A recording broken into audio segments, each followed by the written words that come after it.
नमस्कार मित्रांनो, इन्व्हेस्टरमध्ये आपले सर्वांचे पुन्हा एकदा हार्दिक हार्दिक स्वागत आहे.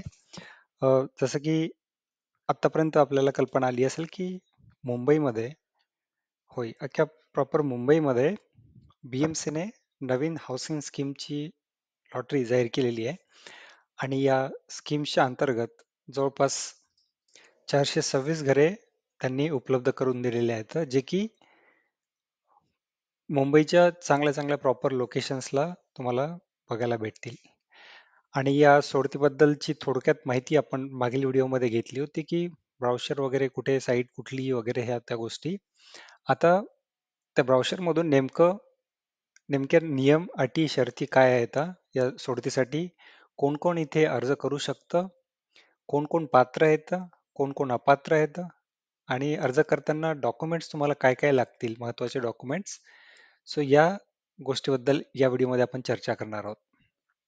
सो तुम्हाला जर असेच व्हिडिओज कंटिन्यू बघायचे असतील आणि अजून या सोडतीबद्दल किंवा मग आपण म्हाडा सिडको याबद्दलचे सुद्धा व्हिडिओ बनवतो, त्याबद्दल तुमचा रस असेल, इंटरेस्ट असेल, तर आपल्या चॅनलला सबस्क्राईब करायला विसरू नका. मित्रांसोबत सुद्धा शेअर करायला विसरू नका. नोटिफिकेशन आयकन वरती क्लिक करायला सुद्धा विसरू नका, जेणेकरून जेव्हा जेव्हा मी नवीन व्हिडिओज अपलोड करेल त्याचं नोटिफिकेशन तुम्हाला येईल आणि तुम्ही ते मिस नाही करणार.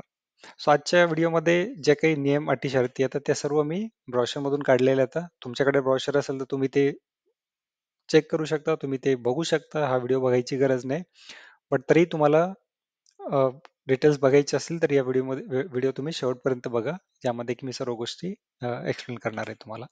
सो सर्वप्रथम आपण इथल्या नियम, अटी, शर्ती बघूयात की नेमकं पात्रतेसाठी तुम्हाला काय काय लागेल.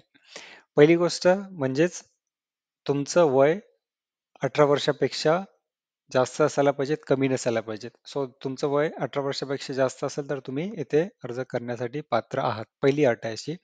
दुसरी अट म्हणजे तुमच्या किंवा तुमच्या पत्नीच्या, पती पत्नीच्या नावावरती BMC द्वारे यापूर्वी कधी पण काही झालं असेल, सोडत झाली असेल किंवा मग दुसरे घर वगैरे दिले असेल तर BMCचा कुठलाही लाभ घेऊन जर तुम्हाला जर घर भेटलं असेल यापूर्वी, तर तुम्ही इथे पात्र नाहीयेत. सोबतच तुमचं महानगरपालिकेच्या हद्दीमध्ये, BMCच्या हद्दीमध्ये स्वतःचं प्रायव्हेट जरी घर असेल, लक्षात घ्या, हे फक्त BMC थ्रू नाहीये. बीएम तुमचं प्रायव्हेट जरी घरे असेल या महानगरपालिकेमध्ये, तरी तुम्ही इथे अर्ज करू शकत नाही. त्यामुळे लक्षात घ्या, ज्यांचं स्वतःचं घर आहे ते इथे सोडतीसाठी पात्र नाही आहेत. हे फक्त निवासी गाळा, निवासी भूखंड जरी असेल तरी तुम्ही पात्र नाहीयेत. त्यानंतर तुम्हाला तिसरी अट म्हणजेच तुम्हाला डोमासाईल लागेल. डोमासाईल मध्ये काय तुमचं की मागील 20 वर्षामध्ये ऍटलिस्ट कमीत कमी तुम्ही 15 वर्ष महाराष्ट्रामध्ये रहिवासी आहात याचं प्रूफ लागेल. ते डोमासाईल तुम्हाला ज्याला की आपण अधिवास प्रमाणपत्र म्हणतो, certificate of age, nationality and domicile, हे तुम्ही ऑनलाईन काढू शकता किंवा मग कोणाकडनं तरी काढून घेऊ शकता.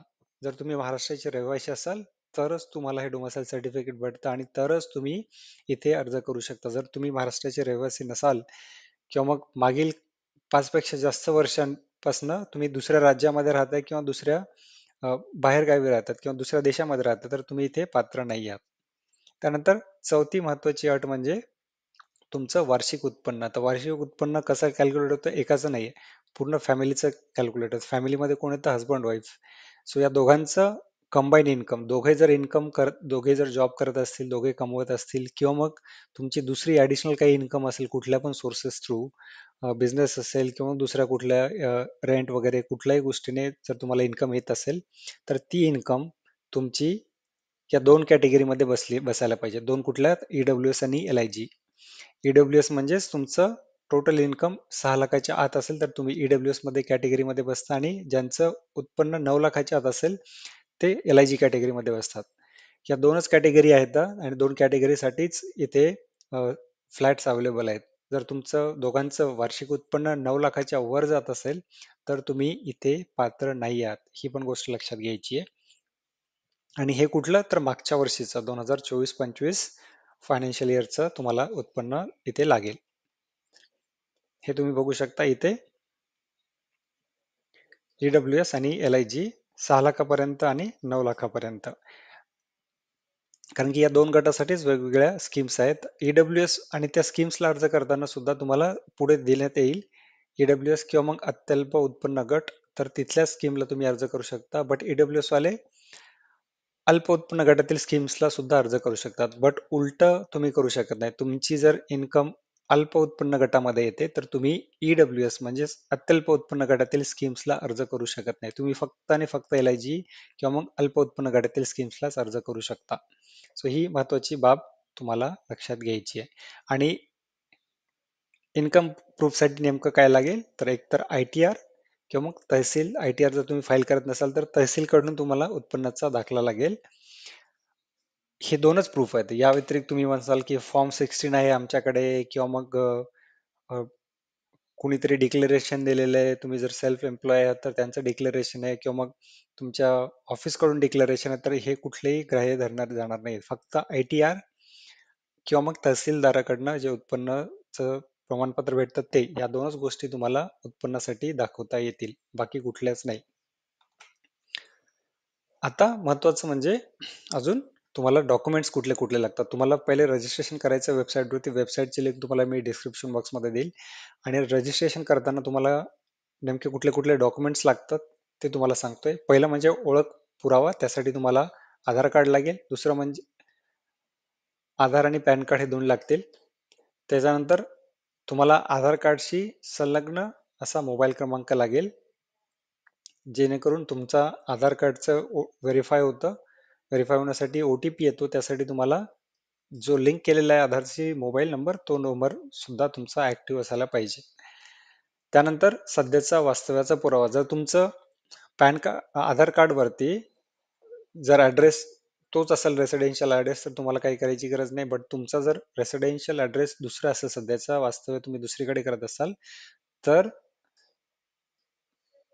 तर तो ऍड्रेस तुम्हाला तिथे नोंदवावा लागेल.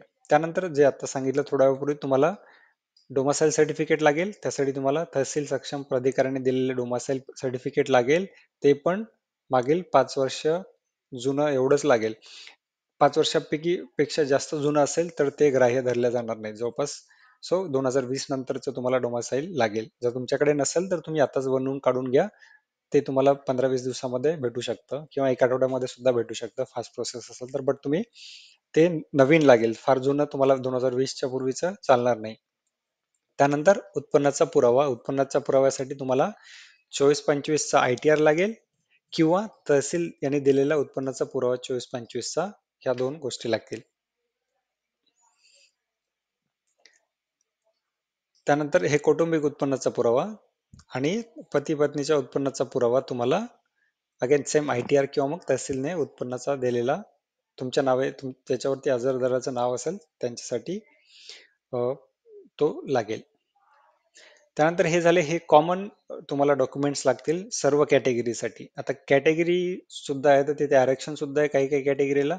तर त्या कॅटेगरीला कुठले ऍडिशनल डॉक्युमेंट्स लागतात ते तुम्ही या स्क्रीनवरती तुम्ही बघू शकता. जर तुम्ही SC ST NT DT जात जमाती प्रवर्गामध्ये येतात, तर तुम्हाला जात प्रमाणपत्र व जात वैधता प्रमाणपत्र म्हणजेच कास्ट व्हॅलिडिटी सर्टिफिकेट पण तुम्हाला इथे लागेल. तर जर तुम्ही जर्नलिस्ट असाल तर मुख्य संपर्क अधिकारी म्हाडा यांच्याकडनं तुम्हाला प्रमाणपत्र लागेल. तुम्ही जर स्वातंत्र्य सैनिक असाल किंवा स्वातंत्र्य सैनिकांचे कायदेशीर वारस असाल सर, तर तुम्ही संबंधित जिल्हाधिकारी कार्यालयामधून तुम्हाला त्याचं प्रमाणपत्र लागेल, कागदपत्र लागेल. त्यानंतर तुम्ही फिजिकली हँडिकॅप असाल तर UDID unique disability identity card लागेल. आता यामध्ये पण बऱ्याच लोकांचा प्रश्न असतो की सर त्यामध्ये पर्सेंटेज वगैरे पण लागतं का? नाही.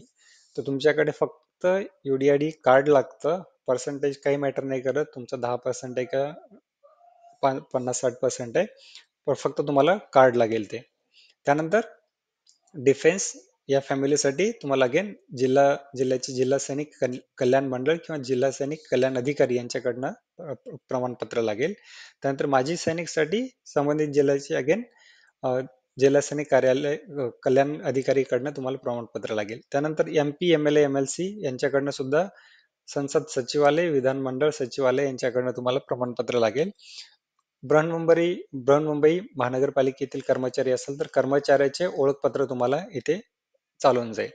त्यानंतर कलाकार असेल, आर्टिस्ट असेल तर कला संचालनालय महाराष्ट्र राज्य यांच्याकडनं तुम्हाला प्रमाणपत्र लागेल. सो हे होते सर्व डॉक्युमेंट्स आणि हे सर्व तुमचे इन्कमचे क्रायटेरिया असतील आणि तुमचे एलिजिबिलिटीचे क्रायटेरिया असतील, म्हणजे पात्रतेच्या अटी असतील. ह्या सर्व गोष्टी आय होप तुम्हाला क्लिअर झाल्या असतील. या व्यतिरिक्त तुमचे काही दुसरे डाऊट्स असतील, कुठल्या गोष्टी क्लिअर नसतील झाल्या तर तुम्ही कमेंट बॉक्समध्ये लिहू शकता. मी त्यांचा रिप्लाय करण्याचा प्रयत्न करेल. आणि पुढील व्हिडिओजमध्ये आपण अजून माहिती घेऊयात, स्कीम बद्दलची माहिती घेऊयात. तर तुम्हाला यामध्ये इंटरेस्ट असेल, कंटिन्यू बघत राहायचे असतील किंवा मग म्हाडाबद्दल, सिडको बद्दलचे व्हिडिओज तुम्हाला बघत राहायचे असतील तर आपल्या चॅनलला सबस्क्राईब करायला विसरू नका. आणि अर्थातच मित्रांसोबत सुद्धा शेअर करा, त्यांना सुद्धा याचा बेनिफिट होईल. नोटिफिकेशन आयकॉनवरती क्लिक करायला विसरू नका. सो भेटूयात पुढील व्हिडिओमध्ये अजून माहिती घेऊन. तोपर्यंत तुमची रजा घेतो. हॅपी दिवाळी.